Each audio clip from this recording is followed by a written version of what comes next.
Hello hello hello hello. बच्चे सभी लोग जुड़ जाएंगे। सभी लोग क्लास से जुड़ जाएंगे। और मेरी आवाज़ जिन बच्चों तक पहुंच रही है एक बार वो लोग बता देंगे कि मेरी आवाज़ आप लोगों तक पहुंच रही है।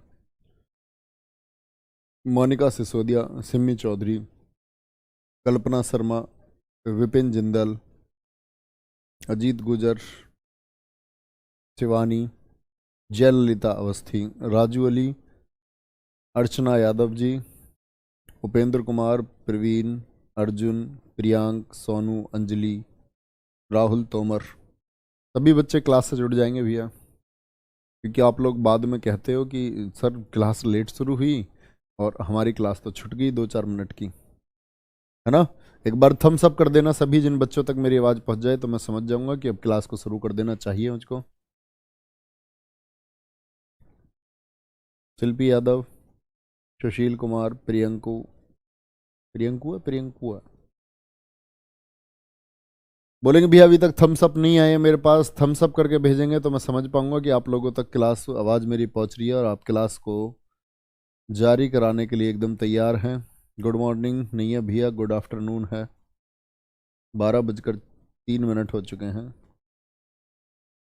ठीक है, तो काफ़ी बच्चों के थम्स अप आने लग गए हैं। काफ़ी बच्चों के थम्स अप आ रहे हैं। बहुत बढ़िया बहुत बढ़िया। तो स्वागत है बच्चे, सभी लोगों का स्वागत है। और आज का हमारा टॉपिक होगा आपका, आप जान रहे होंगे, सिकंदर और मौर्य साम्राज्य के बारे में। अभी मैं पहले आपको बता रहा था मगध साम्राज्य, और दरअसल में मगध साम्राज्य ही अभी पढ़ रहे हैं। मगध साम्राज्य में हमने पढ़ा था किसको, आपको प्राचीन मगध से लेकर के हर्यक वंश आया। हर्यक वंश के शासक हमने पढ़ लिए सभी, किस तरह बिंबिसार से शुरू हुए, किस तरह अजातशत्रु उदयन से होकर के हम आगे बढ़े थे। ठीक है, फिर हमने शिशुनाग वंश को पढ़ा, और शिशुनाग वंश के बाद में हमने पढ़ा था आपका नंद वंश को, जिसके संस्थापक थे महापद्म नंद। ठीक है, और महापद्म नंद के बाद में अंतिम शासक हुए घनानंद। घनानंद के समय पर ही सिकंदर का आक्रमण हुआ। यहाँ तक की बातें मैं आपको नोट करा चुका था। तो अब क्लास को शुरू करेंगे भैया आगे। तो ठीक है, तो यहाँ आपको कुछ चीज़ें देखनी होंगी। सबसे पहले एक पॉइंट बनाना होगा आपको, भारत पर विदेशी आक्रमण। क्या बनाना होगा? भारत पर विदेशी आक्रमण। बताओ भारत पर आक्रमण करने वाला विदेशी सबसे पहला कौन है? फटाफट आंसर करेंगे। भारत पर विदेशी आक्रमण किस तरह होने शुरू हुए? तो अभी तक भारत पर कोई विदेशी आक्रमण नहीं था दरअसल में। तो भारत पर जो ये विदेशी आक्रमण होगा, ये सबसे पहले करेंगे। भारत पर विदेशी आक्रमण सबसे पहले ईरानियों ने किया। सबसे पहले कौन करेंगे? ईरानियों ने किया। ईरानियों ने किया। ठीक है, इस बात में आपको कहीं भी गड़बड़ नहीं करनी है कोई। अब ये ईरानी कहाँ से आ गए? तो ईरान देश के नागरिक होंगे, सीधी सी बात है। और जो ये अपना देश भारत है, अपने देश भारत की बात आप करते हैं भैया, इंडिया की बात करते हैं, तो अगर हम देखते हैं यहाँ पाकिस्तान वाले इलाके को भी ले लूँ, थोड़ा सा ले लेते हैं। चलो कोई नहीं, नहीं रहने देते हैं। तो यहाँ आप एक बात देखते हो कि भाई भारत का जो ये आपका नॉर्थ है, ये है भारत का वेस्ट। नॉर्थ वेस्ट की तरफ ये ईरान है, इराक है, इधर ही आपका यूरोप है। वर्ल्ड मैप आप सभी जानते होंगे, है ना।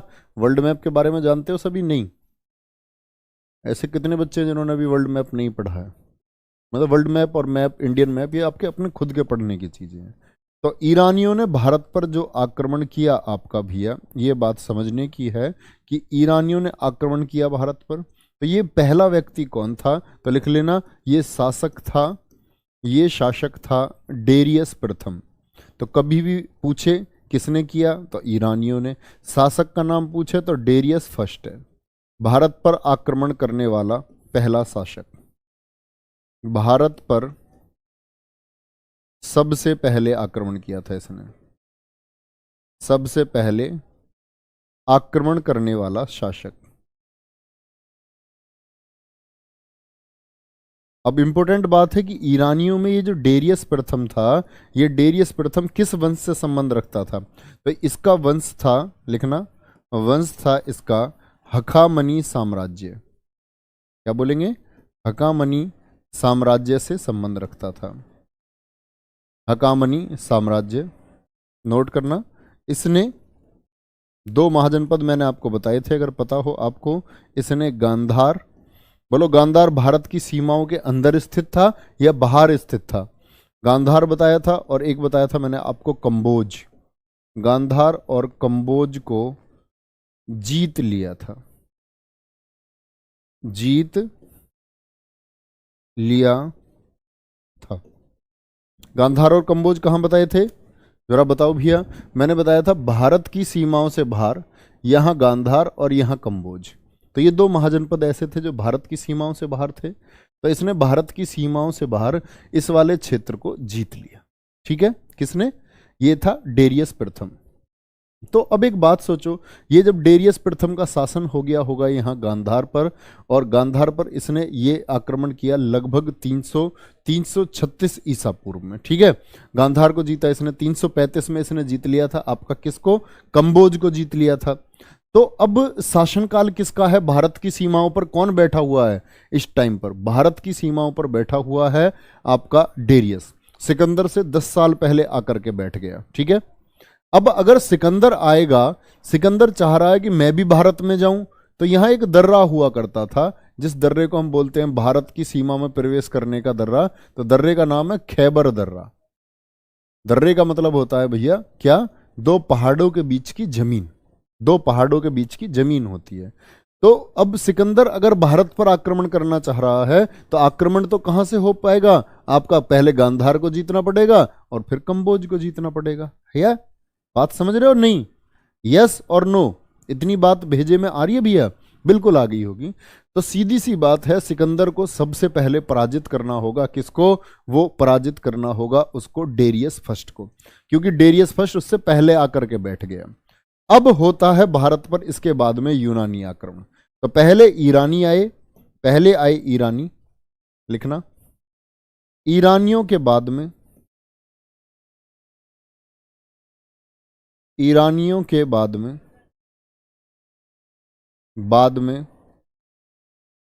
यूनानी आक्रमण हुआ। यूनानी, यूनानी मतलब सिकंदर से तात्पर्य है मेरा यूनानी आक्रमण। सिकंदर यूनानी आक्रमण हुआ, बहुत अच्छी बात है। तो अब सिकंदर किससे भिड़ जाएगा? तो सिकंदर भिड़ेगा अब आकर के डेरियस प्रथम से, और इसी युद्ध को हम बोलते हैं गोगा माला वॉर। इन दोनों के बीच में हुआ गोगा माला, या इसी को हम बोलते हैं उरुवेला, गोगा माला या उरुवेला का युद्ध। क्या बोलोगे? गोगा माला या उरुवेला का युद्ध कब हुआ था? यह युद्ध कब हुआ भैया? यह युद्ध हुआ आपका 331 बीसी में। कौन दो पार्टी हो गई इसमें? एक तो डेरियस है आपका, जो भारत की सीमाओं पर पहले से बैठा हुआ है, और आया कौन है अब आया है अलेक्जेंडर द ग्रेट, जिसको हम सिकंदर के नाम से जानेंगे। ठीक है, इतनी बातें मैं फिर से रिपीट कर देता हूं आप लोगों के लिए, कुछ बच्चे बाद में जुड़े होंगे। तो मैंने बोला भारत पर सबसे पहले आक्रमण किया था ईरानियों ने, और ईरानियों ने आकर के दो, ये जो महाजनपद थे, दो महाजनपद कौन कौन से? एक गांधार और एक आपका कन्नौज। गांधार और आपका कंबोज, इनको जीत लिया। तो अब जब सिकंदर आएगा तो सिकंदर को किसे हराना पड़ेगा? जो सीमाओं पर पहले से बैठे हुए हैं। तो वो शासक कौन है? डेरियस प्रथम। तो डेरियस प्रथम और सिकंदर के बीच में हुआ गोगा मेला का वॉर। गोगा माला भी बोलते हैं, उरुवेला भी बोलते हैं, कभी गलत नहीं करना। कौन सा युद्ध हुआ? गोगा मामला। ठीक है, कोई दिक्कत तो नहीं? यहां तक की बात में कोई समस्या बताएंगे? एक बार थम्स अप करके बताएंगे, बोलो एक बार भैया। ठीक है जी, आगे बढ़ें। तो अब आगे बात आती है गोगा माला। बच्चे ऐसा मत बोलो मैं बाद में जुड़ा हूं, रिपीट कर दो। अभी रिपीट किया है। 5000 कितने बच्चे देख रहे हो तुम? 6000 से ज्यादा बच्चे देख रहे हो हैं?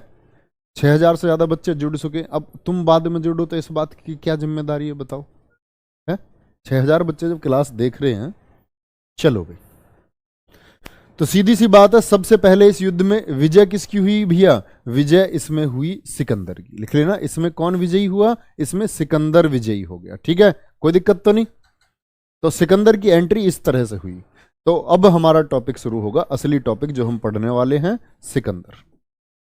ठीक है, सिकंदर के बारे में बहुत ज़्यादा क्वेश्चन पूछे नहीं जाते हैं, तो बहुत ज़्यादा समय खर्च करने की ज़रूरत भी नहीं है। और कुछ ज़रूरी जो मिथ है वो जान लो। जैसे कहते हैं कि सिकंदर ने पूरी दुनिया को जीत लिया था, तो आप याद रख लेना सिकंदर ने पूरी दुनिया को नहीं जीता था। उस समय के अगर हम भौगोलिक क्षेत्र की बात करते हैं, ज्योग्राफिकल एरिया की, तो सिकंदर ने मात्र आपका 5% को जीता था। कितने परसेंट को जीता था? सिर्फ 5% को। ठीक है, तो ये हमें मिथ है कि सिकंदर ने पूरी दुनिया को जीत लिया था। भारत को जीत लिया था क्या सिकंदर ने? सिकंदर ने भारत को पूरी तरह नहीं जीता था, और लगभग कुछ सीमा में प्रवेश करके पंजाब तक वो सीमित रह गया था। कहते हैं उसके बाद आगे क्यों नहीं बढ़ा, तो उसके बाद कहते हैं सिकंदर को बहुत अच्छा भारत लगा। सिकंदर की मित्रता हो जाती है राजा पोरस के साथ, और उसकी सेना भी व्यास नदी को पार करने से इनकार कर देती है। तो कुछ प्रमुख कारण थे जिसके बाद सिकंदर, और इनमें से एक प्रमुख कारण इतिहासकार बताते हैं, इसका जो प्रिय घोड़ा था बहुकेफला, उसकी मौत भारत में हुई, जिस पर बैठकर सिकंदर ने अपना विजय अभियान किया था घोड़े पर, बहुकेफला पर। तो कहते हैं सिकंदर उसकी मृत्यु से बेहद दुखी हुआ था, और इसके बाद सिकंदर वापस चला गया था। तो सिकंदर की बात करेंगे भैया, ध्यान से देखना। सिकंदर कहां का? मकदूनिया का शासक था। यूरोप में मैसेडोनिया जिसको हम बोलते हैं, मकदूनिया, या बोलो मैसेडोनियन, मैसेडोनियन एम्परर बोलते हैं इसको। मैसो गलत लिख दिया मैंने सब। मैसेडोनिया का शासक था, मैसेडोनिया का शासक। पिता इसके फिलिप थे। पिता कौन है इसके? पिता थे, इनके पिता दरअसल में शासक थे। पिता का नाम था फिलिप। क्या नाम था पिता का? फिलिप नाम इनके पिता का था। और सिकंदर की अगर प्रमुख बात करते हैं, इसी को आप बोलते हैं अलेक्जेंडर द ग्रेट। क्या बोलते हैं इसको? अलेक्जेंडर द ग्रेट नाम से इसको जाना जाता है, ये इसका उपनाम है। ठीक है, अलेक्जेंडर द ग्रेट। आ जाते हैं अपने इतिहास के पॉइंट पर, जहां एग्जाम से प्रश्न आते हैं। भारत में 326 ईसा पूर्व में आया। कब आया भारत में? 326 ईसा पूर्व में आया। आप कहेंगे जी गोगा मेला का जो युद्ध था वो तो 331 में जीत लिया, तो वो बाहरी सीमाएं थी, गंधार छोटा नहीं था, तो वहां तक अपना अभियान किया। फिर सीरिया में ये लोग बिजी रहे, ईरान इराक को ये लोग जीतने में बिजी रहे, है ना। इधर आपका कुछ इनका जो भाग था वो अफ्रीका की तरफ इनकी जल सेना मूव कर गई थी, तो 5 वर्ष इस बात में लग गए। तो 326 बीसी में आया। कब आया? 326 बीसी में। ठीक है, और यहीं लिख लेना वापस चला गया था 325 बीसी में। 325 बीसी में, 326 की शुरुआत में आया था लगभग, और 325 बीसी के मध्य में चला गया था। मैं वापस, क्या लिखा मैंने? वापस 325 बीसी में गया। तो ये जो टोटल टाइम पीरियड है सिकंदर इसका यहां रहने का, ध्यान से देखेंगे, 19 महीने तक भारत में रहा था। कितने? 19 महीने। पूछा हुआ क्वेश्चन है, सिकंदर कितने माह तक भारत में रहा था? 19 माह तक भारत में रहा। ठीक है, 19 माह तक भारत में रहा, और फिर क्या बोलेंगे? 325 में वापस चला गया। तो जब ये भारत में आया, तो यहां देखना, भारत में जब ये आया आपका, तो इस बात को क्या बोलते हैं हम? यहां आपकी एक नदी बहती है झेलम। ठीक है, झेलम। यहां नदी बहती है आपकी चिनाब। 2 नदियां हैं, झेलम और चिनाब। तो यहां क्या बात आप समझेंगे, मतलब चिनाब को आप ऊपर ही लेंगे तो ज्यादा ठीक है। तो झेलम और चिनाब की बात मैं आपसे कर रहा हूं। किसकी बात कर रहा हूं? झेलम और चिनाब नदियों की बात। 2 नदियां बहती हैं, कौन कौन सी? मैंने बोला झेलम और चिनाब नदियां बहती हैं। ठीक है, झेलम और चिनाब नदियों के मध्य जो शासन था आपका, वो शासन था आपका राजा पोरू का। क्या बोलेंगे? राजा पुरु या पोरस। तो अगर सिकंदर को भारत की सीमाओं में अंदर जाना है, तो सबसे पहले किससे टकराना पड़ता? राजा पुरु या पोरस से टकराना पड़ता, जो पंजाब का शासक था। तो आपसे पूछा जाएगा राजा पोरस का साम्राज्य कौन सी 2 नदियों के बीच में था? झेलम और चिनाब के बीच में था। जब सिकंदर यहां आगे बढ़ रहा है, कौन से दर्रे से आया? खैबर दर्रे से। तो यहां किसको हराना पड़ेगा उसको? राजा पुरु से। तो सबसे पहली उसकी लड़ाई किस भारतीय शासक से हुई थी? वो राजा पुरु से हुई थी। किससे हुई थी? राजा पुरु से हुई थी। यहां ये बात आ जाती है, नोट करेंगे। सिकंदर का भारत में पहला युद्ध,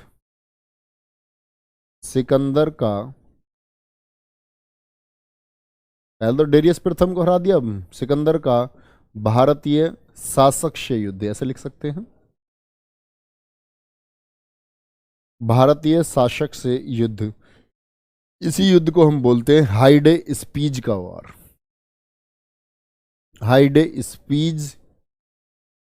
ठीक है, सिकंदर का किसी भारतीय शासक से युद्ध हुआ, उसको बोलते हैं हाइडे स्पीज का युद्ध, हाइडे स्पीज का युद्ध। इस युद्ध में बहुत कुछ सीखने के लिए है बच्चे।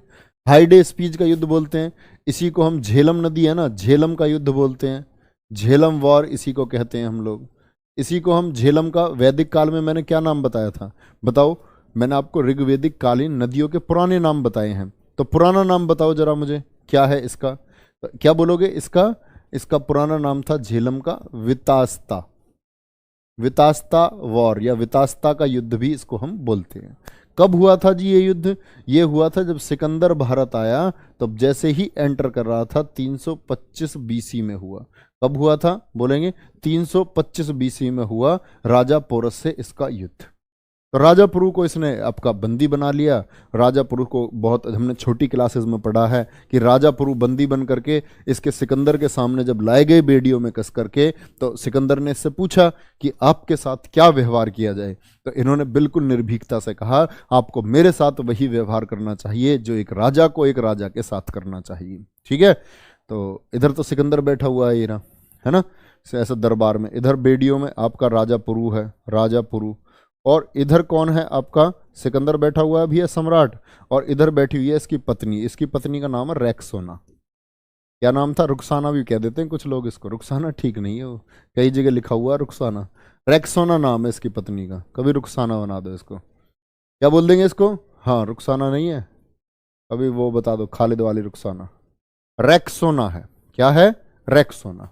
ठीक है, तो ये जो रैक्सोना है ये हंसी मुस्कुराई, और मुस्कुराई ऐसे दो एक बार तो बालों में हाथ मारे इसने, और मुस्कुरा रही है इसको देख करके, किसको, राजापुरी की बहादुरी को देख करके। सिकंदर की नजर चली गई इस पर साइड में, सिकंदर ने ऐसा देखा साइड में, भाई तू क्यों मुस्कुरा रही है? क्या हुआ, नहीं हुआ क्या है ये तो बता। उसने कही जी मैं तो वैसे ही मुस्कुरा रही हूँ, ऐसी मुस्कुराने का मन कर रहा हूँ। अच्छा, इसने बहादुरी वाली बात कर दी, इस वजह से मुस्कुरा रही है, चल खड़ी हो इसका राखी बांध दे। तो मतलब सिकंदर खुद जबरदस्ती जो है, अब समझ जाओ तुम, मतलब जबरदस्ती जीजा बनने के चक्कर में राजा पुरु का, है ना। तो भैया याद रख लेना, एक तो ये शासक हैं आपके राजा आम्भिक को कहा जाता है कि आम्भिक ने न्योता दिया था सिकंदर को। ठीक है, एक कहा जाता है कि राजा पुरु ने फिर क्या कर दिया, रैक्सोना ने राखी बांधी। तो सिकंदर आगे जितने दिन भारत में रहा तो इसका बड़ा ध्यान रखा किसने, राजा पुरु ने और आम्भिक ने, है ना। ये दोनों इसके विश्वास पात्र थे एकदम इंडिया में, और इसके सारे अभियानों में इसके साथ रहे थे, है ना। आगे नेक्स्ट अगली बात पर आएंगे। सिकंदर मैंने बताया कुल मिलाकर के 19 महीने तक भारत में रहा, है ना। इस बात को आपको भूलना नहीं है कि 19 माह तक भारत में रहा। किस दर्रे से आया था भैया, ये आया था आपका, क्या बताया मैंने आपको, खैबर दर्रे से होकर के आया था। कौन से दर्रे से, खैबर। इसका जो, अब यहां इंपॉर्टेंट बात है, सिकंदर की सेना भारत में आ चुकी है, सिकंदर की सेना ने व्यास नदी को पार करने से इनकार कर दिया था। सिकंदर की सेना ने, यहां बहुत इंपॉर्टेंट फैक्टर है, सेना ने किस नदी को पार करने से मना कर दिया था, व्यास नदी को पार करने से मना कर दिया था, मना कर दिया था। अब मैं आपको थोड़ा सा पीछे लेकर के चलूंगा, जरा देखना और सोचना दिमाग से थोड़ा सा, ठीक है। पैदल मत हो जाना दिमाग से, कभी पैदल हो जाओ, दिमाग से पैदल बनोगे तो तुम्हारे दिमाग में कोई भी चीज नहीं आ पाएगी, है ना। थोड़े से शार्प और थोड़े से होशियार बनो। मैंने बताया जब सिकंदर का आक्रमण हुआ था तो कौन सा शासक था, घनानंद था। मैंने बताया चाणक्य से जाकर के मिले थे घनानंद से कि भैया भारत पर एक विदेशी आक्रमण होने वाला। घनानंद ने कही जा जा जा अपना काम कर, है ना, मैं अपना आप देख लूंगा, मगध की गद्दी पे मैं बैठा हुआ हूँ, तू बैठा हुआ। तो चाणक्य के साथ इसने बदतमीजी की थी, तो चाणक्य ने शपथ ले ली थी भाई जो नंद वंश का नाश मैं करूंगा, है ना। तो यहां एक इंपॉर्टेंट फैक्ट आता है तो चाणक्य को तो पता चल गया था। यहाँ यहाँ समझना ध्यान से, आचार्य चाणक्य जो तक्षशिला से गए थे, इसके बाद मैंने क्या बताया था, तक्षशिला में विश्वविद्यालय में थे, तक्षशिला से ये गए थे यहाँ, ठीक है, पहले ही कम से कम 2-3, जब इन्हें पता चला था ना कि भाई वहां युद्ध हो गया 5 साल पहले, कब, किससे, डेरियस वाला युद्ध, तो इन्हें पता थी अब ये इंडिया आएगा, पक्का आएगा इंडिया, तो ये इससे मिले थे। और जब यहाँ से बेइज्जत होके वापस निकल रहे थे तो यहाँ एमपी के पास में, मध्य प्रदेश के पास में, इन्हें छोटे बच्चे आपका खेल खेलते हुए मिले थे, छोटे बच्चे खेल खेलते हुए मिले थे, जिनमें एक बच्चा उनके डिसीजंस को सुना रहा था, उनके डिसीजंस को मतलब निर्णय ले रहा था बच्चों के खेल के बारे में। राजकील खेल था जिसको सब लोग खेल रहे थे, जिसमें एक बच्चा राजा बनता है। तो चाणक्य ऐसे बैठ के सुनने लग गए उसकी बात को, और उसकी निर्णयन क्षमता देखकर, उसकी डिसीजन मेकिंग देख करके उन्होंने बोला, इस बच्चे को मैं, चाणक्य ने ये सोचा कि इस बच्चे को मैं भारत का चक्रवर्ती सम्राट बनाऊंगा। तो यहाँ से उन्होंने इस बच्चे को, जो ये बच्चा मतलब जिस बस्ती में था उस बस्ती में ये गए, तो इन्होंने देखा इनके जो मूरा, इनकी माता का नाम बताया जाता, मूरा नाम था इनकी माता का, चंद्रगुप्त मौर्य की का। तो इन्होंने बोला कि भाई ये बच्चा मुझे चाहिए, तो उसके लिए कहते हैं कि इन्होंने इस बच्चे को खरीदा था 8 करसापण मुद्राओं में। तो वहीं से हमें पता चलता कि करसापण नाम की एक मुद्रा चलती थी मौर्य वंश में, क्या, करसापण, करसापण मुद्रा में 8 करसापण में इसको खरीदा था। अभी समझना बस, ये आपके सोचने और समझने की चीज है। 8 करसापण में खरीदा और इस बच्चे को अपने साथ तक्षशिला ले आए थे, ठीक है। तो ये कैसे मुलाकात हुई थी चंद्रगुप्त मौर्य की और आचार्य चाणक्य की, क्यों हुई थी, क्या कारण थे, मैंने आपको बता दिया। तो भैया यहाँ एक बात आती है, तो ये सिकंदर की सेना ने जो व्यास नदी को पार करने से इनकार किया था, इसमें सबसे बड़ा काम था चाणक्य का। तो ये लोग तंबू लगा करके ऐसे रुके हुए थे, सिकंदर की सेना तंबू लगा करके बैठी हुई थी, भेष बदल के चाणक्य और साथ में अब उस छोटे बच्चे को लेकर के गए। ये रात को सो रहा है यहाँ, ऐसे रात को सो रहा था, मान के चलो कोई एक यूनानी सैनिक, और रात को ऐसे जाके उसके बराबर में लेट गए भेष बदल के सैनिक का, और कह रहे यार आज तक व्यास नदी में जिस किसी ने भी पैर रखा है वो तो समझो भस्म हो गया। इस टेंट में से निकले, इस टेंट में पहुंच के, यार व्यास नदी इतनी खतरनाक है, जो उसमें पैर रख देता ना उसको कुछ नहीं होता, लेकिन कुछ दिन बाद उसके पैर गल जाते हैं। तो इस तरह से मतलब इन्होंने भ्रांतियां फैलाई। ये तो मैं ऐसे आपको उदाहरण के तौर पर बता रहा हूँ। तो ये जो सिकंदर की सेना मतलब पहले ही डर गई थी, और व्यास नदी में ऊपर से आ गई थी बाढ़, तो इन्होंने सोचा भैया अब तो तुम्हें खा जाएगी व्यास नदी, अब तो व्यास नदी तुमको खा जाएगी। तो इसीलिए सिकंदर की सेना ने व्यास नदी को पार करने से मना कर दिया था। तो ये बात आपको पता होनी चाहिए। सिकंदर के गुरु कौन है, सिकंदर के गुरु कौन थे बताओ, अरस्तु। ये तो मैं आपको प्रैक्टिस सेट में भी कई बार बता चुका।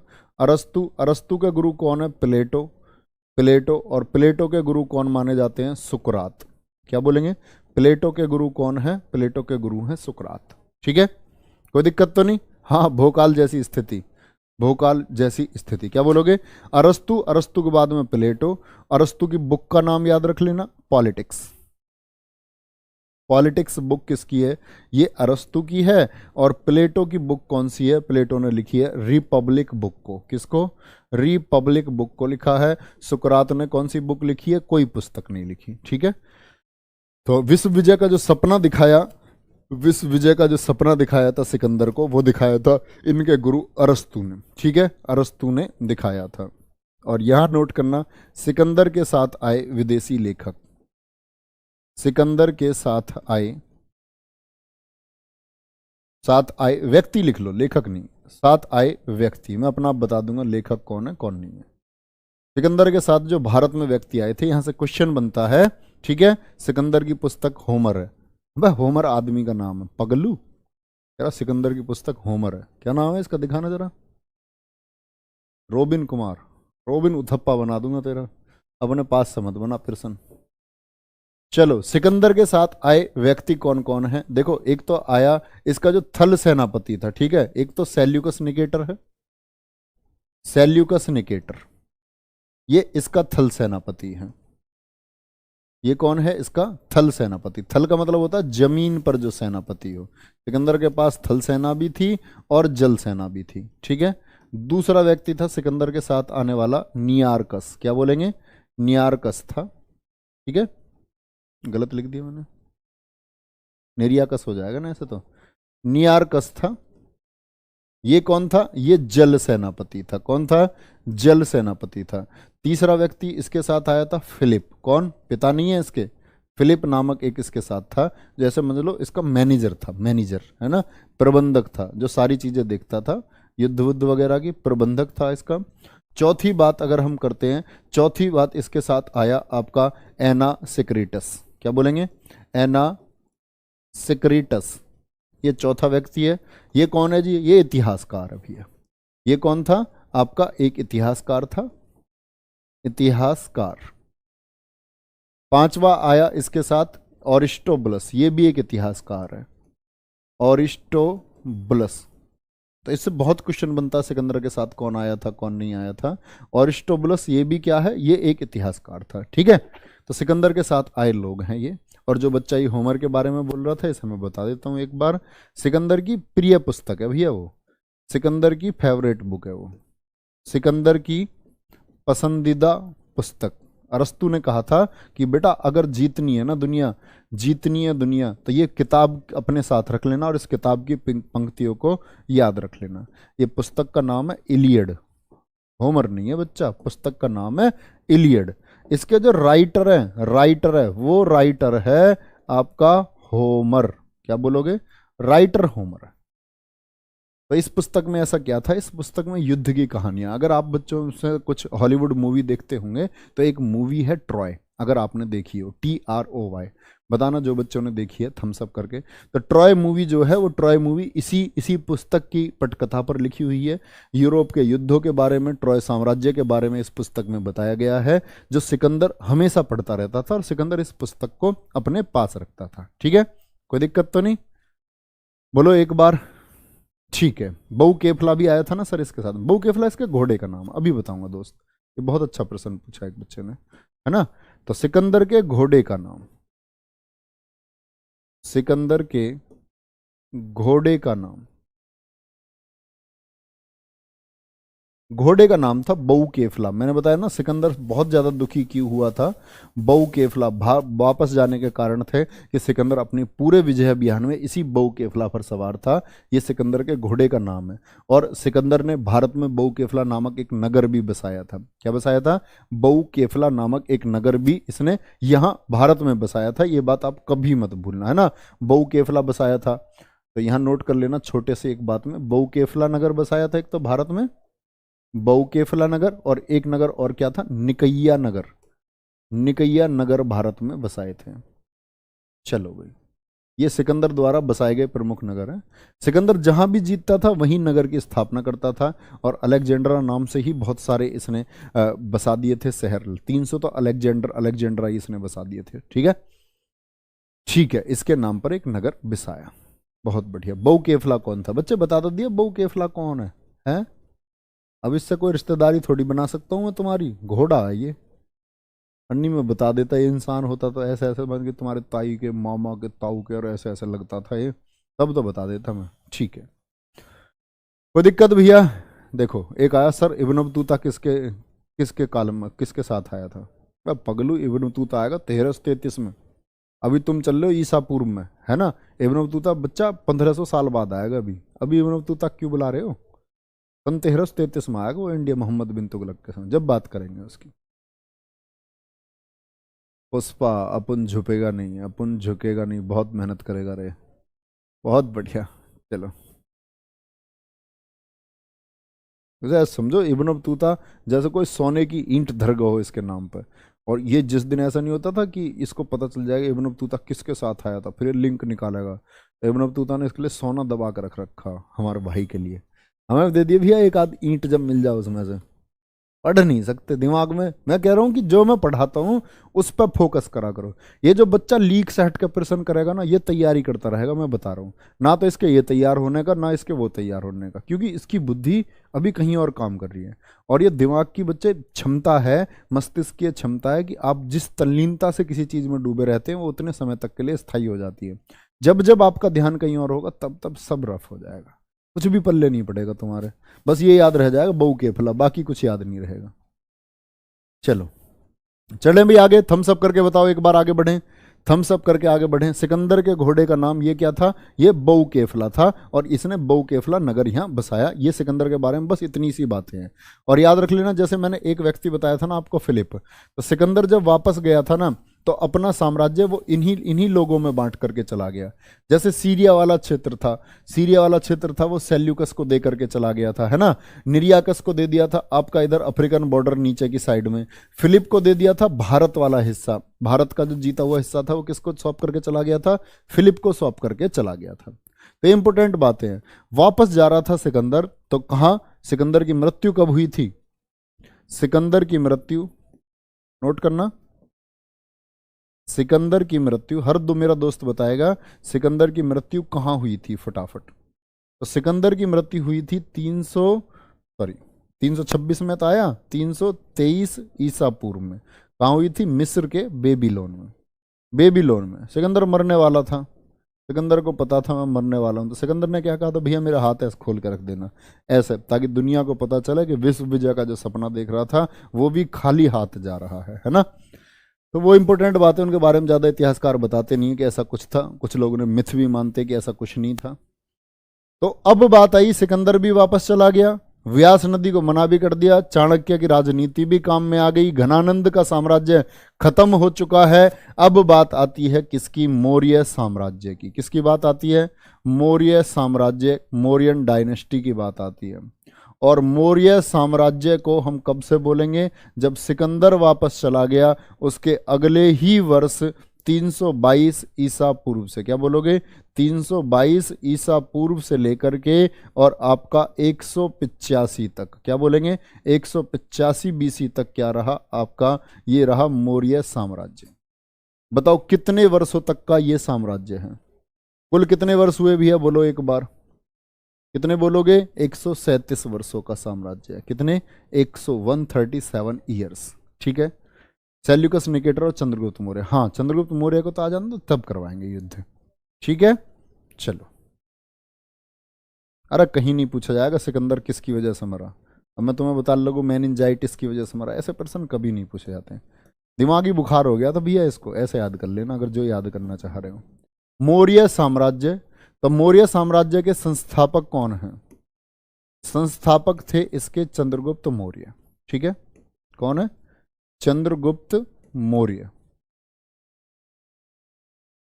समझेंगे? कहानी बाद में सुनाऊंगा, पहले फैक्ट समझ लो ताकि चीजें, नाम तो पता रहे आपसे। राजधानी कौन सी थी इनकी? राजधानी थी पाटलिपुत्र। पाटलिपुत्र। प्रधानमंत्री कौन है इनके? प्रधानमंत्री है इनके आचार्य चाणक्य। आचार्य चाणक्य। आचार्य चाणक्य ने जो भी कमांड दे दी चंद्रगुप्त मौर्य को, चंद्रगुप्त मौर्य ने कभी सवाल ही नहीं करा, कभी सवाल ही नहीं करा, जो भी बोल दिया सो बोल दिया। ठीक है, तो यहां इंपॉर्टेंट बातें क्या हैं? पहले तो आचार्य चाणक्य जी के बारे में आपको बता चुका कि ये तक्षशिला के प्रोफेसर थे। चाणक्य के अन्य नाम कौन कौन से? यहां से क्वेश्चन बन जाता है। अन्य नाम है विष्णुगुप्त। विष्णुगुप्त के नाम से किसको जाना जाता है? विष्णुगुप्त के नाम से आचार्य चाणक्य जी को जाना जाता है। ठीक है, विष्णुगुप्त हो गए, और आपका क्या हो गया? चाणक्य हो गए। चाणक्य। कौटिल्य, कुटिल बुद्धि थी तो कौटिल्य बोलते, तेज दिमाग, कौटिल्य। और साथ में बोलते हैं भारत का मेकियावेली। भारत का मेकियावेली। मेकियावेली क्या होता है जी? ये तो भैया मेकियावेली का मतलब है कि ऐसे ही एक लेखक हुए, यूनानी लेखक है, नाम है मेकियावेली उनका, और मेकियावेली ने एक पुस्तक लिखी है। यूनानी लेखक है, क्या बता रहा हूं मैं आपको, एक यूनानी लेखक है मेकियावेली, और मेकियावेली ने पुस्तक लिखी है आपकी, मेकियावेली की बुक का नाम है द प्रिंस। क्या बात है? द प्रिंस बुक लिखी है उसने। तो ये लगभग सेम सेम बातें हैं कि जो आचार्य चाणक्य हैं, चाणक्य ने एक बुक लिखी थी, समझना मेरी बात को, क्या रिलेट कर रहा हूं मैं। आचार्य चाणक्य जी ने एक बुक लिखी थी, और उस बुक का नाम है आपका अर्थशास्त्र। क्या नाम है? अर्थशास्त्र पुस्तक लिखी। अब इस अर्थशास्त्र को वो इकोनॉमिक्स मत समझ लेना, ये अर्थशास्त्र मतलब धन संबंधी, राज्य संबंधी पुस्तक थी, तो इसको हम बोलते हैं राजनीति से संबंधित पुस्तक। राजनीति से संबंधित पुस्तक थी। इसमें कहीं धनवन के बारे में नहीं है, है ना। संबंधित पुस्तक। आचार्य चाणक्य के अर्थशास्त्र में क्या बताया गया है, वो पुस्तक संबंध रखती है राजनीति विज्ञान से। तो ऐसी ही पुस्तक मैकियावेली ने लिखी थी द प्रिंस। द प्रिंस में बताया गया था स्टेट की परिभाषा, राज्य शब्द के बारे में मैकियावेली ने भी लिखा है ना। और आचार्य चाणक्य की पुस्तक में भी राजनीति के बारे में बताया गया कि राजा को कैसा होना चाहिए, प्रजा के प्रति उसका व्यवहार कैसा होना चाहिए, उसको कैसे कार्य करने चाहिए, कैसे धार्मिक कार्य उसको नहीं करना चाहिए, कैसी नीतियां उस शासक की होनी चाहिए। ये सभी बातें आचार्य चाणक्य ने अपनी पुस्तक किसमें की हैं, अर्थशास्त्र में बात की। समझ रहे हो। तो अर्थशास्त्र का कई बार पूछा जाता है अर्थशास्त्र का संबंध किससे है, तो राजनीति से उसका संबंध है। तो समझ गए भारत का मैकियावेली क्यों बोल रहे हैं, क्योंकि मैकियावेली की भी ऐसी ही पुस्तक थी राज्य की परिभाषा के ऊपर, राज्य को कैसा होना चाहिए। ठीक है, कोई दिक्कत, थम्स अप करके बताएंगे इतनी बात में कोई दिक्कत भैया, यहां तक कोई दिक्कत तो नहीं। अब आ जाते हैं हम वापस से मुद्दे की बात पर। मैंने बोला संस्थापक कौन है इनके, चंद्रगुप्त मौर्य। राजधानी इनकी पाटलिपुत्र है। राजधानी कितनी है, पाटलिपुत्र। चंद्रगुप्त मौर्य का जो शासनकाल है, शासनकाल है वो शासनकाल है 322 से, 322 ही बताया मैंने, कुछ और तो नहीं बताया, हाँ 322 ही बताया। शासनकाल था 322 से लेकर के 298 बीसी तक, 322 से लेकर के 298 बीसी तक का इसका शासनकाल है। ठीक है। पत्नी कौन है, पत्नी है चंद्रगुप्त मौर्य की दुर्धरा। दुर्धरा क्या बोलेंगे, दुर्धरा। अन्य नाम कौन कौन से हैं चंद्रगुप्त मौर्य के, किन किन नामों से हम जानते हैं बच्चे, किसी का भी पहले ट्री जान लो एक छोटा सा, तब बाकी बातें जानते हैं। अन्य नाम कौन कौन से हैं इसके, भारत का मुक्तिदाता किसको कहा जाता है, भारत का मुक्तिदाता मतलब भारत जो बटा हुआ था ना, मगध में इधर उधर सब चीजों में बटा हुआ था, तो चक्रवर्ती सम्राट बना, पूरे भारत को एक किया, भारत का मुक्तिदाता। एंड्रोकोट्स किसको कहा जाता है, एंड्रोकोट्स, ये यूनानी साहित्य में कहा जाता है इसको, है ना, एंड्रोकोट्स। एक नाम पूछा जाता है सैंड्रोकोट्स नाम से किस शासक को जाना जाता है, सैंड्रोकोट्स नाम से किस शासक को जाना जाता है। तो भारत का मुक्तिदाता इसी को बोला जाता है एंड्रोकोट्स।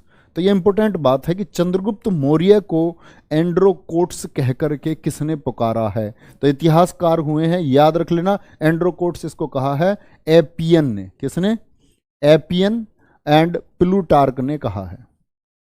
ये इतिहासकार हैं, एपियन एंड प्लूटार्क ने कहा। ठीक है। सैंड्रोकोट्स इसको कहा जस्टिन इतिहासकार ने, एक इतिहासकार हुए हैं यूरोपियन, जस्टिन ने कहा। आपको कैसे पता जी यही कहा था इसने, जब नाम सैंड्रोकोट्स है उसका, तो यूरोप का जितना भी साहित्य है उसमें सैंड्रोकोट्स नाम ये लिखा हुआ है। ये बात बताई थी विलियम जोन्स ने। कौन व्यक्ति है, विलियम जोन्स, जिसका नाम मैं अक्सर लेता रहता हूं कि 1784 में एशियाटिक सोसाइटी ऑफ बंगाल की स्थापना की थी। वो इतना चालाक व्यक्ति था, उसे पता था कि इनके धार्मिक ग्रंथों में बहुत ज्ञान है, तो उनको अंग्रेजी में बदलवाया था उसने। किसने, अंग्रेजी में बदलवाया था, है ना। तो कोई दिक्कत तो नहीं इस बात में।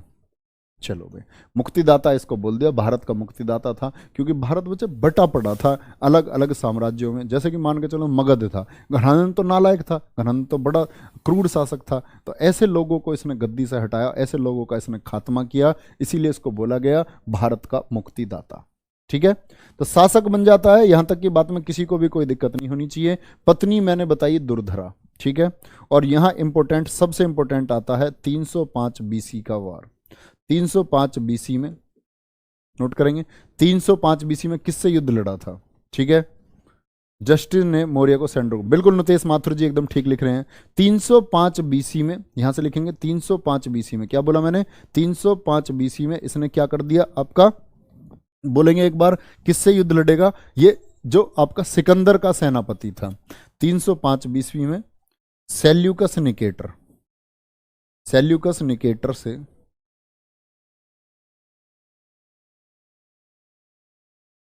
युद्ध हुआ। आप कहेंगे जी आप अभी तो बता रहे थे भैया सेल्यूकस निकेटर को सीरिया वाला क्षेत्र मिला था, है सीरिया वाला क्षेत्र भारत के, देखो इधर पड़ता है सीरिया, अगर मैं बात करूं आपसे तो इधर स्थिति सीरिया की, इस वाले क्षेत्र में था आपका सेल्यूकस निकेटर। इनको क्यों लड़ रहे हैं ये, सेल्यूकस ने सोचा जैसे सिकंदर ने जीता था ऐसे तू भी जीत ले भैया, हैं, इसने ऐसे सोचा। तो 305 ईस्वी में सेल्यूकस निकेटर से युद्ध हुआ, लेकिन सेल्यूकस निकेटर क्या हो गया, हार गया। कौन हारा, सेल्यूकस निकेटर इस युद्ध को हार गया। ठीक है, कोई दिक्कत तो नहीं इसमें। तो भैया जब सेल्यूकस निकेटर हारा तो सेल्यूकस निकेटर ने लिखना, सेल्यूकस निकेटर थल सेनापति याद रख लेना। इस युद्ध को हारने के बाद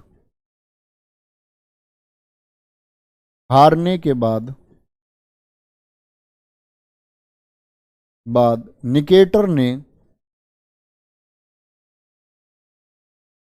अपनी बेटी का नाम है कार्नेलिया। क्या नाम है? कार्नेलिया, जिसको हेलेना नाम से भी जाना जाता है, कार्लेनिया। हेलेना की शादी, यूरोपियन अंग्रेज है, शादी चंद्रगुप्त मौर्य से कर दी। सीएम बोलेंगे, सीएम भरत, ऐसा नहीं, सीएम चंद्रगुप्त मौर्य से कर दी, है ना, चंद्रगुप्त मौर्य से कर दी। अब बेटी से ऐसी थोड़ी शादी कर ली होगी। पहला आया आचार्य चाणक्य जी के पास, कैसे कह रहा जी, ऐसा कह रहा आचार्य चाणक्य जी, भूरी है, भूरी से शादी कर लूं। भूरी मतलब सुंदर, अंग्रेज है। तो कह रहा जी उसके पापा कह रहे शादी कर लो हमारी लड़की से, युद्ध में तो हम हार ही गए हैं जी, तो मैं तो रिश्तेदार बनाना चाह रहा हूँ तुम्हें, हमारी लड़की से, हमारी भूरी से शादी कर लो। तो उन्होंने कही ठीक है भैया, आचार्य चाणक्य ने कही ठीक है शादी कर लो, कोई दिक्कत नहीं है, लेकिन चंद्रगुप्त मौर्य एक वचन देना होगा कि तुम्हारा और हेलेना का जो भी पुत्र होगा उसको आप भविष्य में भारत का सम्राट नहीं बना सकते हो। कभी कल को आप कहने लगो, हेलेना कहने लगे जी मेरा बेटा गद्दी बैठेगा, नहीं, बेटा बैठेगा तो दुर्धरा का बैठेगा। उन्होंने बोला ठीक है जी कोई दिक्कत नहीं है, पर शादी कर लूँ जी। बोले कोई दिक्कत नहीं है, शादी करो, कोई आफत नहीं आ रही शादी में। तो कार्नेलिया हेलेना से शादी कर दी, किसकी? चंद्रगुप्त मौर्य से। और दहेज भी दिया भैया, भूरी भी मिली। भूरी बहू कह देते हैं ना, कोई तो ऐसे कह देता है, ऐसे गांव में कहते हैं।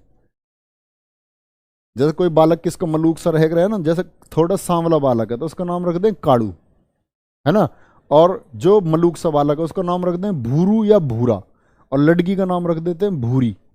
चलो भी। और दहेज में क्या हो गया? दहेज में 4 प्रांत दिए थे। दहेज में काबुल, कांधार, मकरान और हेरात दिए। मकरान और हेरात दिए। अब ये चारों पढ़ते कहाँ थे? तो भारत की स्थिति में मैं आपको बार बार बताता हूं, तो भारत के यहां इन चारों की स्थिति थी। तो आचार्य चाणक्य जी का सपना क्या था? वो सपना देखते थे अखंड भारत का, ऐसा भारत जो टूटे ना।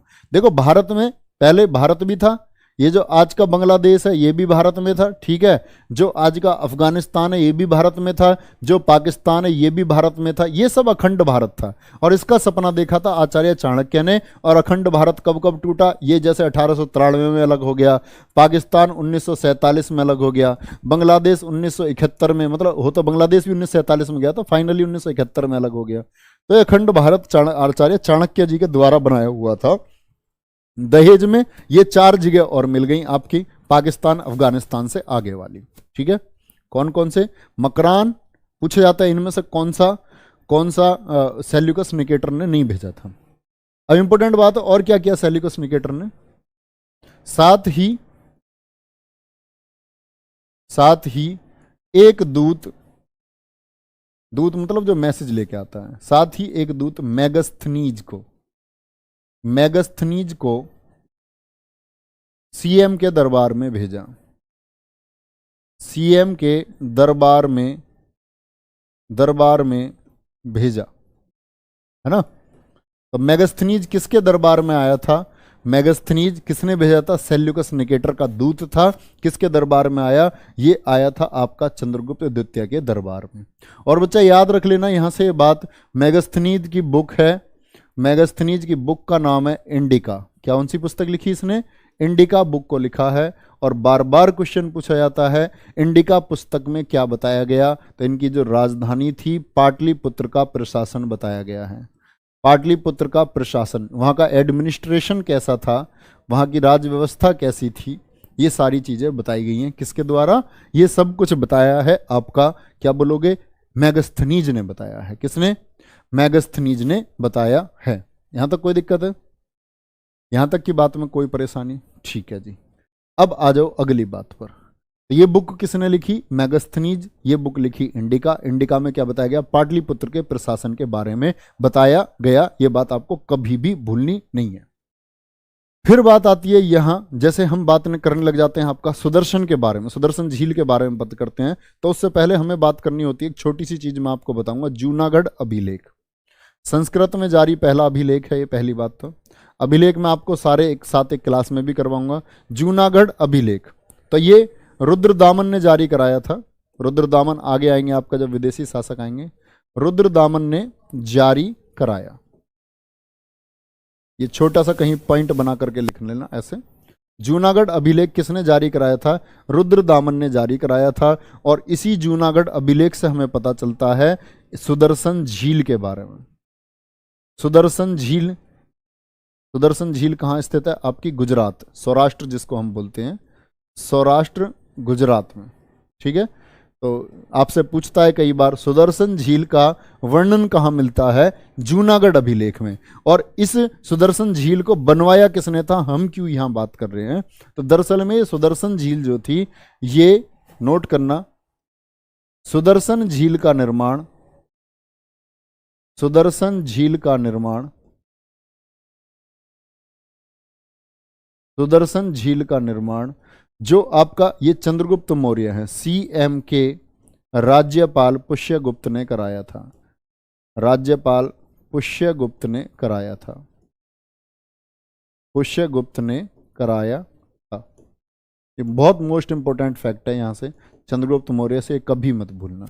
जूनागढ़ अभिलेख, ये भी बात याद रख लेना, संस्कृत में जारी पहला अभिलेख है। संस्कृत में जारी पहला अभिलेख कौन सा है? अभिलेख कौन सा है? वो है आपका भैया जूनागढ़ अभिलेख। ठीक है, सूर्य बैच वाले कितने हैं? अच्छा एक बात बताओ, तुम में सूर्य बैच कितने बच्चों ने लिया था? या सूर्य बैच वाले पुराने छोड़ो, नए बच्चे लिखो। सूर्य बैच वाले छोड़ो, सूर्य बैच वाला कोई भी नहीं लिखेगा। न्यू वाले बच्चे एन लिख करके भेजेंगे, एन और न्यू। जिन्होंने पहली बार कोर्स लिया है, आज तक तैयारी भी नहीं करी, मतलब या करी है तो कहीं और करी है, या ऑफलाइन ऑफलाइन पढ़ते थे, यहां न्यू आए हैं, न्यू एन बनाएंगे, यहां न्यू आएंगे। नितेश कुमार जी, जैन धर्म की दीक्षा बच्चे, आगे आएगा, आगे आएगा, वो बताऊंगा मैं। भद्रबाहु के बारे में जिक्र आगे करेंगे। बोलो भैया, फटाफट बोलेंगे। ये मैं नहीं जानता भाई, प्रिया कुमार नहीं जानता बच्चे, ये नहीं जानता। New new new new new new new बच्चे लिखेंगे भैया, न्यू बच्चे। बहुत बढ़िया, शानदार, गजब, जबरदस्त, शानदार, जबरदस्त, जिंदाबाद। चलो भाई, कोई दिक्कत नहीं, बहुत गजब बच्चे, कोई दिक्कत नहीं है, अब तो फैमिलियर हो चुके हो आप। जूनागढ़ अभिलेख जो जारी कराया गया, ये रुद्रदामन के द्वारा, इसी से हमें चंद्रगुप्त मौर्य के द्वारा बनवाए गए, इसकी हमें पता चलती है। ठीक है, और याद रख लेना, चंद्रगुप्त मौर्य जैन धर्म का अनुयायी था। चंद्रगुप्त मौर्य क्या था? जैन धर्म का अनुयायी था। कौन से धर्म को मानता था? जैन धर्म का मानने वाला था। तो भैया आपको एक बात याद हो, मैंने बताया था जैन धर्म में, जैन धर्म की दो शाखाएं थी, कौन कौन सी? दिगंबर और श्वेतांबर। तो मैंने एक बात आपसे वहीं बोली थी कि मौर्य काल में अकाल पड़ा था, और अकाल के समय जो लोग दक्षिण में चले गए वो दिगंबर कहलाए। याद है या नहीं? आप कहेंगे भैया जी याद है, जो बच्चा अच्छा होगा उसके तो याद ही होगा, जो घर नहीं पढ़ता होगा नालायक, उसके कुछ याद नहीं होगा। तो ये जैन धर्म का अनुयायी था। तो इसके समय पर पड़ा था अकाल। क्या पड़ा था इसके समय? अकाल पड़ा था। तो अकाल में इसने पूछा कि भाई ऐसा क्यों हुआ, ऐसा क्यों हुआ? तो अपने ऐसे गुरुओं से बैठ करके पूछ रहा, कह रहा कि जी आपने जो ये आपके पुनर्जन्म है, पुनर्जन्म की कहानियां हैं, पुनर्जन्म के फल हैं कि आपके ही साम्राज्य में अकाल पड़ रहा है, जनता परेशान हो रही है। तो इन्होंने क्या किया था, अपनी जान देने के लिए, मतलब विक्षिप्त हो गए थे, तो तभी इन्होंने जैन धर्म को अपनाया था। तो याद रख लेना, जैन धर्म की दीक्षा, बोलेंगे जैन धर्म की दीक्षा किससे ली थी इन्होंने? जैन धर्म की दीक्षा यानी कि जैन धर्म के बारे में सीखा और जाना कि भाई जैन धर्म ये होता है, जैन धर्म में क्या होता है। तो जैन धर्म की दीक्षा इन्होंने भद्रबाहु से ली, भद्रबाहु से ली। और छोटा मोटा अकाल नहीं पड़ा था, 12 वर्षों का अकाल पड़ा था, भद्रबाहु से ली। इसके बाद अपना सारा साम्राज्य इसके बाद सारा साम्राज्य बिंदुसार के हाथों में सौंपकर, अब का पुत्र बिंदुसार के हाथों में सौंपकर श्रवणबेलगोला चले गए। इंपोर्टेंट स्थल आता है, जैनियों का प्रसिद्ध स्थल माना गया है श्रवणबेलगोला, कर्नाटक। कर्नाटक चले गए। और क्या किया यहाँ श्रवणबेलगोला में? यहाँ है भैया चंद्रगिरी की पहाड़ी, आज भी है, आज भी आप जाएंगे अभी भी हैं चंद्रगिरी की पहाड़ियां। और इन्हीं चंद्रगिरी की पहाड़ियों पर सल्लेखना व्रत द्वारा, जैन धर्म में एक होता भूखे प्यासे रहकर जान दे देना, सल्लेखना व्रत द्वारा प्राण त्याग दिए।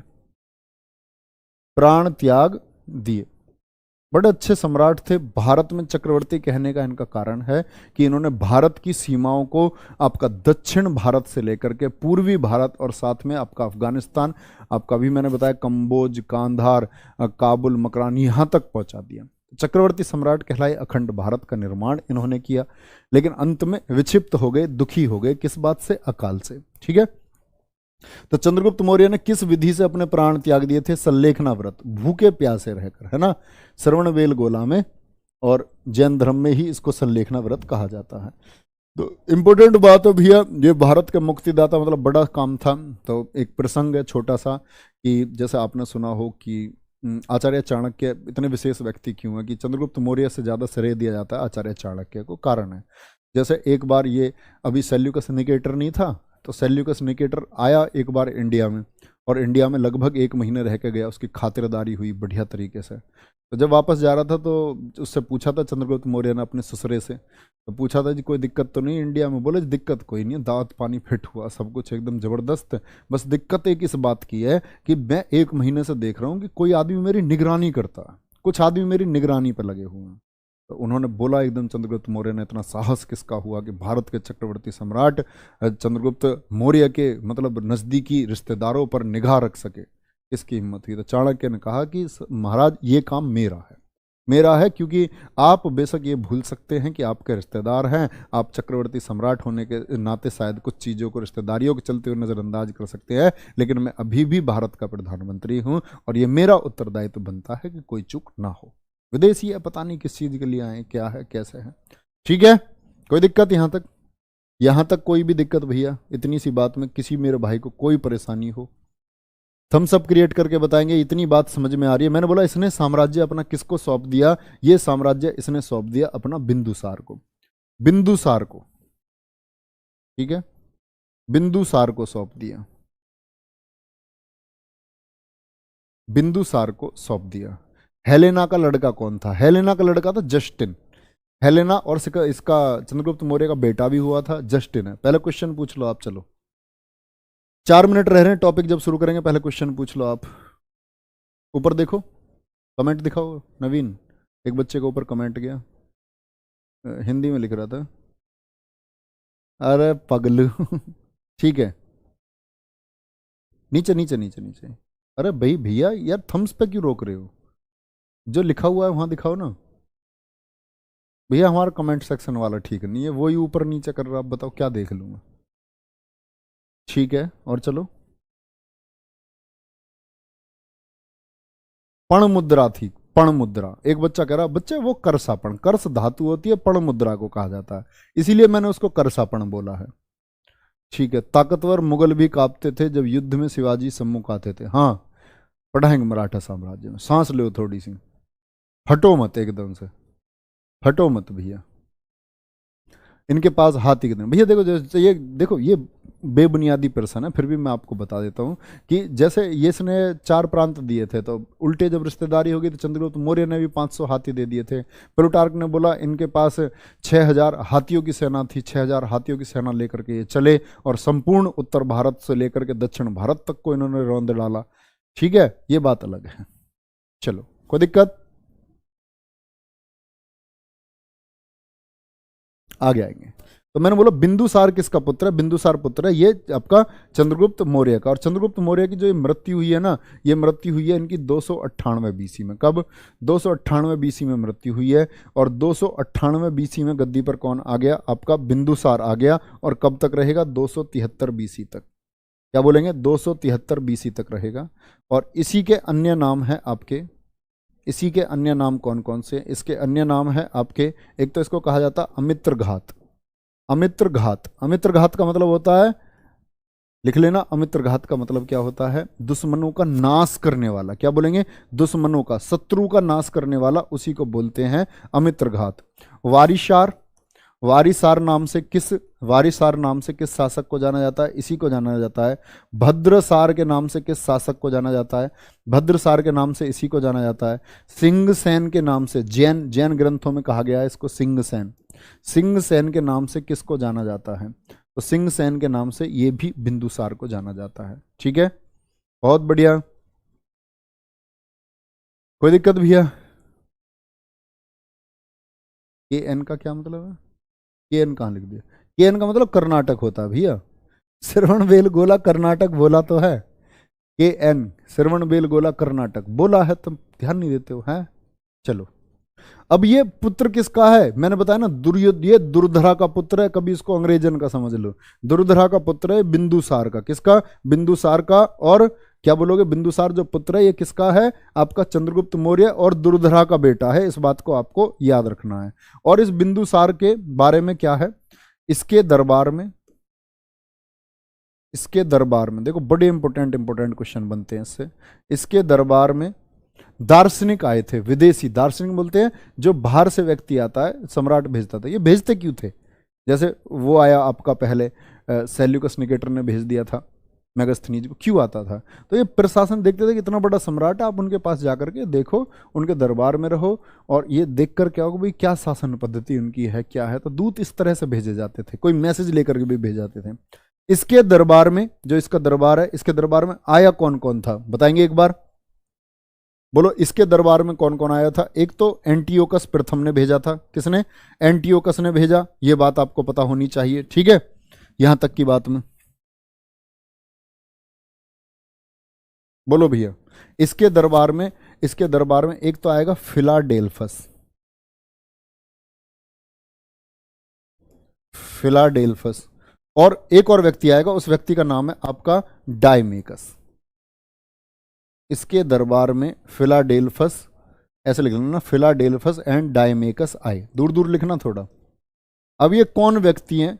फिलाडेल्फस आया इसके दरबार में, विदेशी है। सीधे सीधे क्वेश्चन पूछता है, फिलाडेल्फस किसके दरबार में आया था?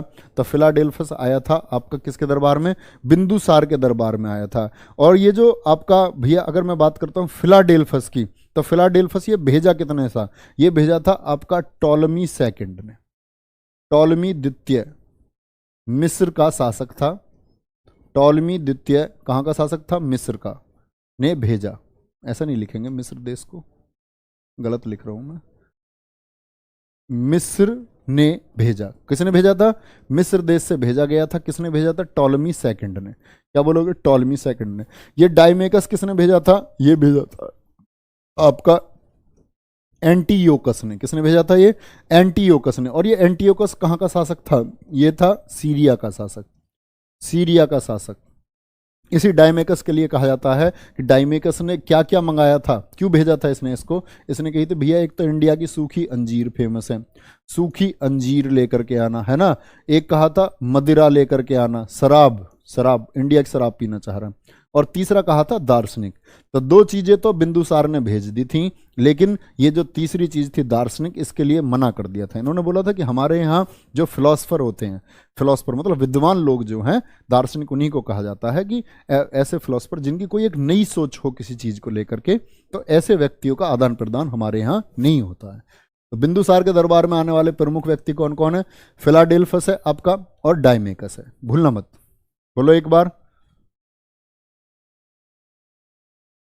देखो, एक पूछ रहा, ये क्वेश्चन लेखपाल के लिए इंपॉर्टेंट है क्या? बेटा लेखपाल में 25 क्वेश्चन आएंगे, जैसा मान के चलो, तो इंपॉर्टेंट तो 25 ही हैं वो दरअसल में, अगर वास्तविकता देखें तो।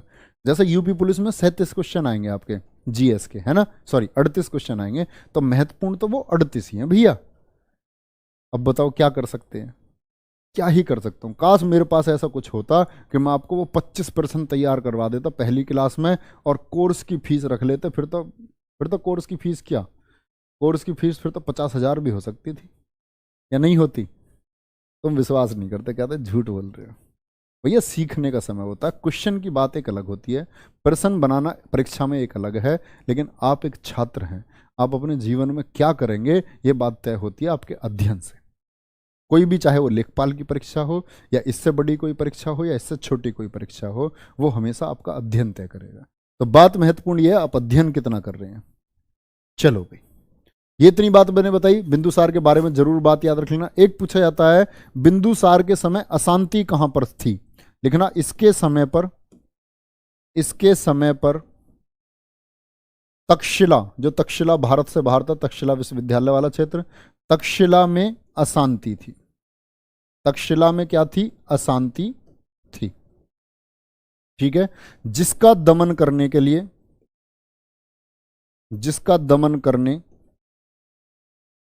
अपने पुत्र सुसीम को भेजा। ये सुसीम को भेजा। तो सुसीम किसका बेटा है, बिंदुसार का, है ना। और बिंदुसार के 2 पुत्र हैं इसके, और यहीं से अगली क्लास शुरू होगी आपकी। बिंदुसार के 2 पुत्र, कौन कौन से 2 पुत्र थे इसके बिंदुसार के, एक तो है आपका सुसीम तो है बड़ा बेटा, लिख लेना बड़ा है ये, और छोटा बेटा है अशोक। ठीक है, और अगर कोई पूछे बिंदुसार के समय प्रधानमंत्री कौन था, तो इस समय भी आचार्य चाणक्य थे, इसके अंतिम समय तक। कौन थे यहां प्रधानमंत्री, यहां भी प्रधानमंत्री आपके चाणक्य ही थे। और इसके बाद संघर्ष शुरू होगा, कहेंगे कि सिंगली अनुश्रुति बताएगी कि अशोक ने गद्दी हथियाने के लिए अपने 99 भाइयों की हत्या कर दी, और उसमें इसका साथ देगा चाणक्य जी का पोता राधागुप्त। ठीक है, जैसे चंद्रगुप्त मौर्य को प्रधानमंत्री बनाने में योगदान था आपका किसका, चंद्रगुप्त मौर्य, चाणक्य का योगदान था, उसी तरह अशोक के शासनकाल के लिए योगदान देगा आपका राधागुप्त। ठीक है, बहुत बढ़िया। पहले भैया अभी बात बताऊंगा मैं आगे, पहले सुसीम को भेजा जाएगा, सुसीम के बाद में फिर अशोक को भेजा जाएगा, अशोक चाल चलेगा, गड्ढा खुदवाएगा, सुसीम को मरवा देगा, उसके हाथी को गड्ढे में गिरवा देगा, है ना, चाल चल करके, वो बताएंगे सब कुछ। चलो, सर मौर्य की मृत्यु का कारण है ये कलाकार, नहीं बताया, संलेखना व्रत नहीं बताया। चलो, सर जी चंद्रगुप्त मौर्य ने शादी कैसे कर लिया, तो जैन धर्म को मानता था। अच्छा, जैन धर्म के लोग शादी नहीं करते, ये किसने बताया आपको। एक अवस्था ही तो होती है, उसमें ब्रह्मचर्य का पालन करना है भाई। जितने भी जैन धर्म को मानने वाले लोग हैं शादी नहीं कर रहे। सर जी मौर्य की मृत्यु के कारण भैया संलेखना व्रत है, भूखे रह करके उसने अपनी जान दी थी, भूखे रह करके प्राण गंवाए। सिकंदर का भारत में जल सेनापति कौन था, निर्याकस था बेटा, बता दिया ये प्रश्न भी बता दिया। आगे चलो, सर जी मेरा नाम ले लो भाई, इनका नाम दिखाओ, इनका नाम क्या है, नितेश पाल। 2 और 3 5 गुलाब भेज रखे हैं इन्होंने, बहुत बढ़िया भाई। ठीक है, तो भैया अच्छे से पढ़ते रहो, ओके, अच्छे से पढ़ते रहो बच्चा, इधर उधर फोकस मत करो बिल्कुल भी। जो शांत बच्चे उनकी तरह बनो। तुम में से पता तुम कमेंट कितने करते हो, तुम कमेंट करते हो 500 600, ठीक है, ज़्यादा से ज़्यादा 1000 बच्चे कमेंट करते हो। ये बाकी के बारे में सोच लो जो ये चुप पढ़ते रहते हैं, या घाटा करवा देंगे तुम्हारा, समय खराब करते रहते हो तुम। ठीक है, okay, bye bye, take care, जय हिंद, जय भारत।